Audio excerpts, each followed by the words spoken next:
And so obviously it's all about being a rebel. Definitely. Rebels are what lead the world, I think. Becoming Da Vinci. The Becoming Da Vinci show is sponsored by the Kinetic Experience, where entrepreneurs go to have even more success and more fun in their business and life. Becoming Da Vinci. So to learn more about the Becoming Da Vinci show, visit us at www.becomingdavincishow.com, where you can learn all sorts of stuff about Leonardo da Vinci and what we are doing to correlate his life and his example with modern day entrepreneurs and self-directed learning. Becoming Da Vinci. Welcome back to the Da Vinci Show. I'm Abe and Nadimi. I'm Jannica Morton, and we're here in episode 2 to talk about Leonardo da Vinci and his status as a misfit and rebel and the other entrepreneurs who fit within that label or labels. Yes, we're going to be covering some of his, what defines him as a genius. We'll talk about curiosity and how he was the most curious man ever. We're also going to talk about his ADD and how he should have been on Ritalin, apparently. And pretty excited for this episode. Yes. And above all, this is my favorite. Can I say it again? I'm going to anyway. Say it. Leonardo's relentless curiosity and experimentation should remind us of the importance of instilling in both ourselves and our children not just receive knowledge, but a willingness to question it, to be imaginative, and like talented misfits and rebels in any era, to think different. Let's get started. I love it. Becoming Da Vinci. So Walter defines genius as wildly imaginative, passionately curious, and creative across multiple disciplines. Something that we said earlier. Statement. I love it too. And it's so amazing because so many of us think the genius is this person that can solve math problems at a really complex level or obviously paint, but defines it totally different. Like it's this component of just having this imagination, which he already described Leonardo's as being on the borderline of like fantasy. Yeah. Right? But if you think about that, little kids, they have that type of imagination. They do. I remember that. Yes, and you can see it with yours, with Issa at this age. Yeah. You know, and then what is it, 7, 8, 9 is when they start losing it, or society starts telling them, no, it's time to live in the real world. I just think with Leonardo, he probably had that freedom being self-taught and not having the pressures of all of society on him in school to just be able to keep exploring and imagining and experimenting. You know, it's crazy. You're right. I have a 4-year-old now. He's 4.5. And so I see his imagination. I get to experience it. Right. As we fighting with superheroes or whatever. And then there's almost these little glimpses of me being able to feel like what I felt like at that level, right? At that level of imagination. And it's like I can see it on the other side of a river or something. It's like I remember it, but I can't feel it. I can't touch it. I can't experience it the same way for myself. My version of imagination is different now, but the way he can live in a fantasy world, right? It's so awesome. The way he'll dress up and, he'll come downstairs wearing full-blown Black Panther, for example. And he is Black Panther. And he's 100% Black Panther. Yeah. And he wants to play like we're Black Panther. And he's hopping on things that are like, it's a box or it's, right. But in the game or in the imagination world, it's a thing. Yeah. So it's really awesome to see that happen. And like I said, it's just sweet to those few moments where I remember something around this. Yeah. And the other day I was remembering where we would tie towels around us and act like there were capes and jumping around couches, right? So we lived of course, in a time where choke hazards were just part of what we did growing up. So, but now what's crazy is that he says, but we should be wary of that word, the genius one, right? Genius. Slapping genius label on Leonardo oddly minimizes him by making it seem as if he were touched by lightning. And that was the first time when I first read that in the book, I thought, what, that's insane. And then he says, Leonardo's genius was a human one, wrought by his own will and ambition. It did not come from being a divine recipient like Newton or Einstein of a mind with so much processing power that we mere mortals cannot fathom it. Which is funny that Isaacson is describing mere mortals because he's so epic in his craft, right? Right, so a he's genius in a his sense, own. He's also a genius. Leonardo had almost no schooling and could barely read Latin or do long division. And yet, okay, so that piece, and do long division. Yet there's quotes, and I wish I could think of it off the top of my head, where he talks about if you're not going to have a conversation where you understand math, what's the point? But what is that even if he could not do long division? Insane. His genius was of the type that we can understand, even take lessons from. The purpose of this podcast. It was based on skills we can aspire to improve in ourselves, such as curiosity and intense observation. He had an imagination so excitable that it flirted with the edges of fantasy, which is also something we can try to preserve in ourselves and indulge in our children. So that goes back to your statement about 7-year-olds starting to lose their imagination. Yeah. I think possibly the way he was raised, he was not reined in the same way typical people or typical kids are. Obviously not. I mean, how could he keep his imagination thriving if he was being reined in? You just don't. You know, I think of my husband, of Larry. He had crazy imagination, still does. He can tap into it. I don't even remember what my imagination was like. I don't remember as a child imagining. I was too serious. But he can remember the whole cape thing, putting a cape on, jumping off of something and ending up with a broken leg because he's full on thought he could fly. Well, I think there's an emotional anchor there that's definitely going to remember that one. Well, yeah. But there's lots of points like that where he thought that the dryer was a spaceship, so they got in it and got stuck. Did not end up in another planet. No. But you think through that, and then I look at our kids. Scotty, of all of my kids, still has that ability to tap into the imagination at almost 18. And he always has. Which, again, we've always said borders on that fantasy, which can be scary when you have a person who, and I wonder if they question this about Leonardo, where people who have that ability to just dive deep into fantasy and imagination, where you start questioning where does their sanity, where is that line? Because as you become a teenager or as an adult, and they can still jump into that, you wonder. And I think through, like, they say that he had possible ADHD or ADD or dyslexia and all these things that attribute to, like, today when you talk to people, kids, and they're especially boys that have ADHD, dyslexia, anxiety, artistic, creative, imaginative, there's all these diagnoses that get attached to it. And I think how wonderful for him, for Leonardo, to have grown up in a community that didn't label him and didn't, or if they did, they accepted it. And somehow he was allowed to create and his family was his father's family was well off enough. Yeah. That maybe, they knew he wasn't going to be a notary. So they're just what are you going to do with this kid, right? Like, he can't be a notary. This is what we do. This is what our family does, right? They lived in a time that's what happened. Like, your family does something. Right. So I don't think they knew what to do with him. And that might have been a good thing, too, which means they left him alone to let him be more of himself. Yeah, but then think through that. Wow.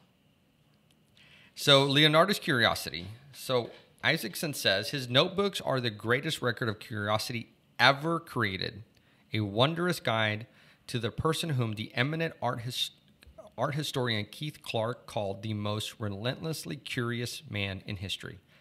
Talk about an amazing title. Yeah. Relentlessly curious. And there's eminent. So the dude was eminent, and then he gave the title. So that stuff's good for sure, right? But I did learn from Leonardo how a desire to marvel about the world that we encounter each day can make each moment of our lives richer. So that's Walter Isaacson describing to himself.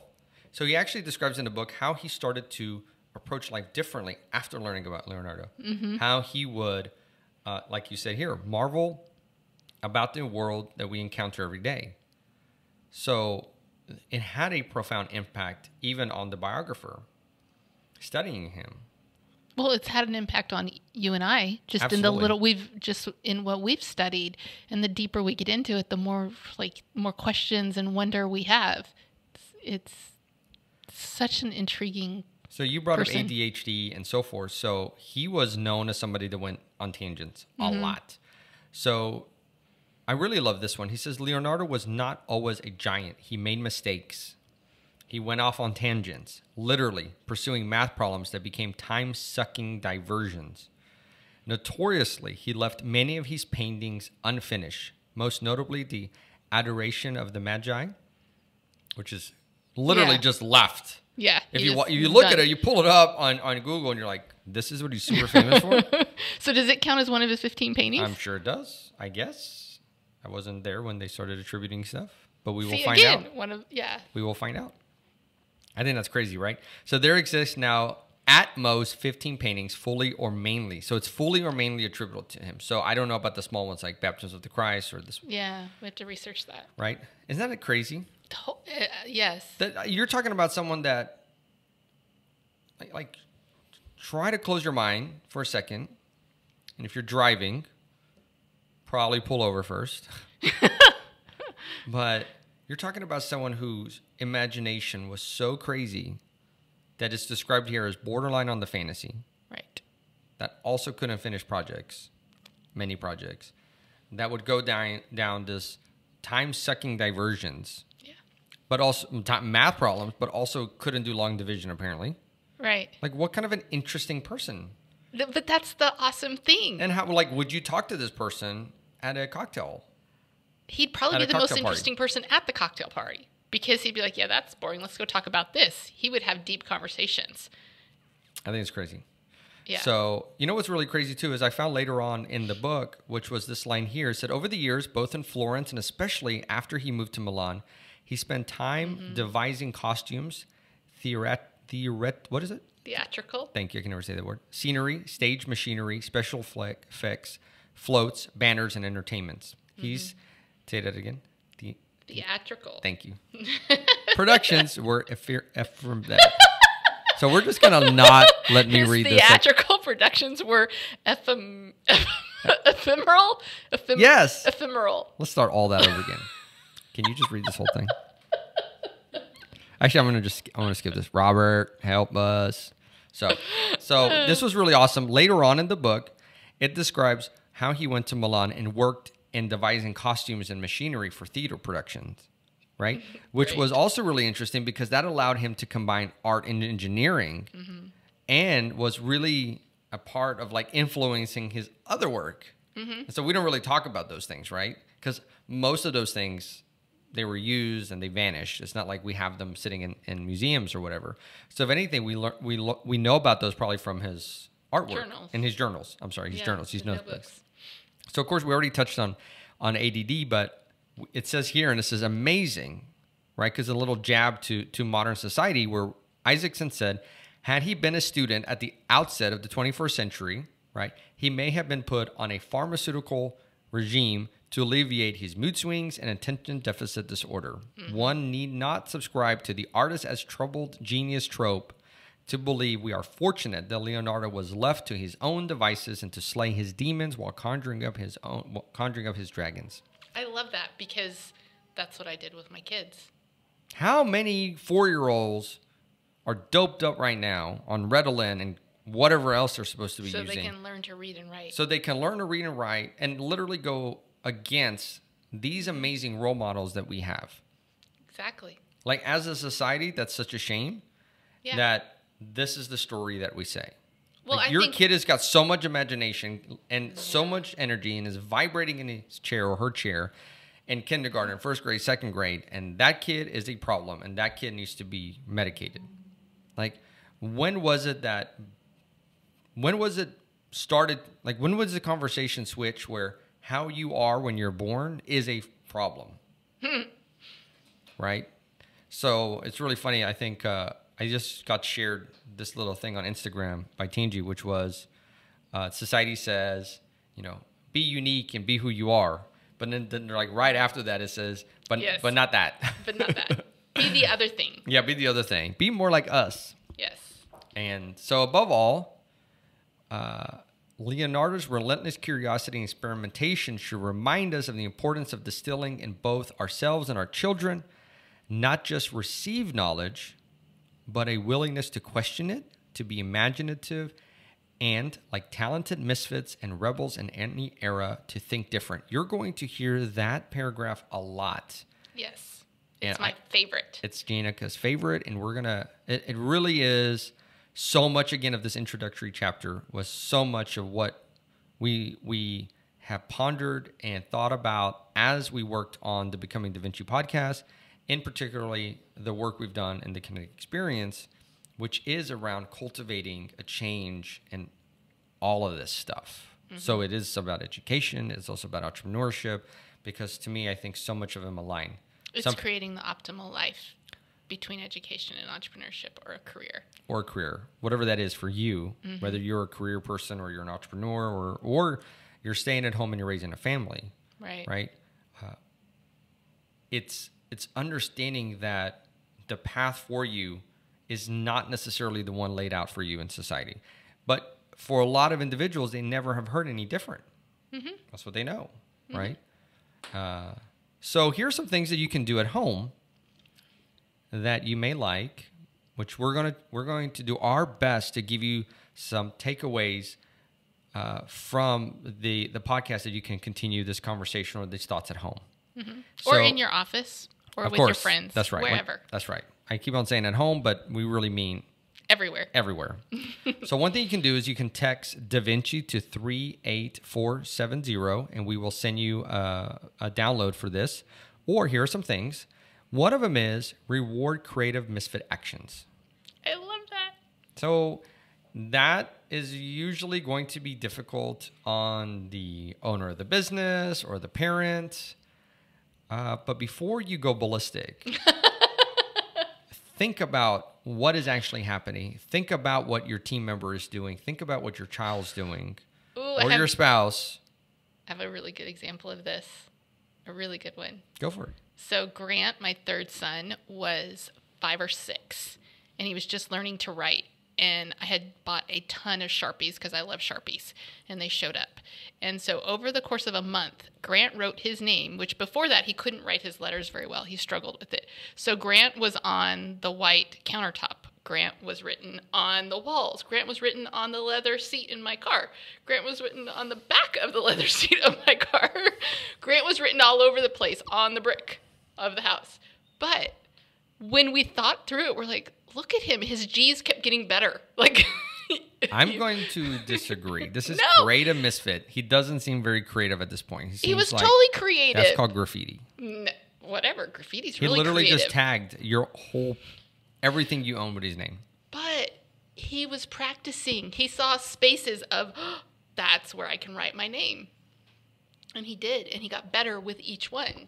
So and you should see his G now. Like, I wish I had taken pictures of all of them because it really did progress over the month. So you're going to see some this will be where we disagree.